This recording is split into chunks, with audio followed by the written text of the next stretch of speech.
Here's some thoughts I had during Cisco's Analyst Day. It was held on Tuesday out here in Silicon Valley. John Chambers giving his usual spiel in front of the analyst crowd, that sort of thing. First of all, we already knew that the 12 to 17% metric is dead. Cisco was no longer saying that long-term revenue growth will be 12 to 17%. On Tuesday, they gave a new number. It's 5 to 7% over the next 3 years. I think analysts are going to be really happy with that. It's a more reasonable sounding number, and now it has a time bracket on it. They didn't have that before, so this is a much more manageable target for them. I think they'll be really happy with that. Cisco is now mentioning competitors by name, as we've written. They did not show or talk about the Juniper Pizza video, but we did get to hear John Chambers say Juniper, which I don't think I've ever heard him say before.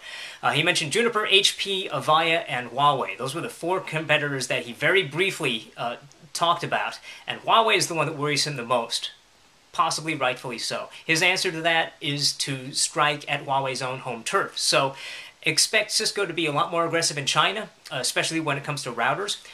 Chambers was asked about price competition in China, and he thinks that Cisco has the long-term relationships to be able to get a fair shake as far as price goes. We'll see. Flip camera is being admitted to as a mistake. That is, John Chambers said basically Flip was a mistake, or words to that effect. He did add, though, that people shouldn't have been surprised that one of the acquisitions didn't go well. The way he put it was Cisco takes so many risks that every now and then one is going to fall flat.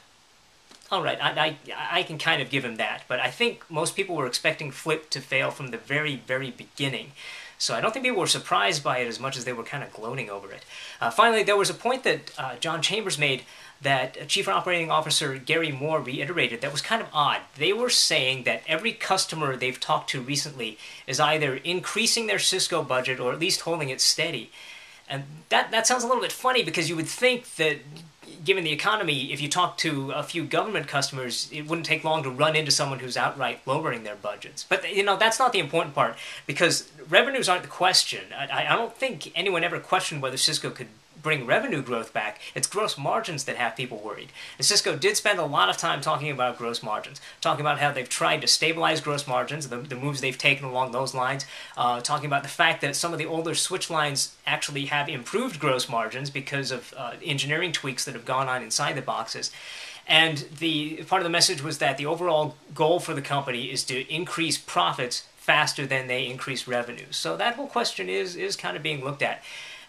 Like I was saying after Cisco's fourth quarter earnings call, the swagger is back. They're back to being a dominant company that expects to retain a dominant position after some bad economic times. So we'll see how that carries with them in 2012.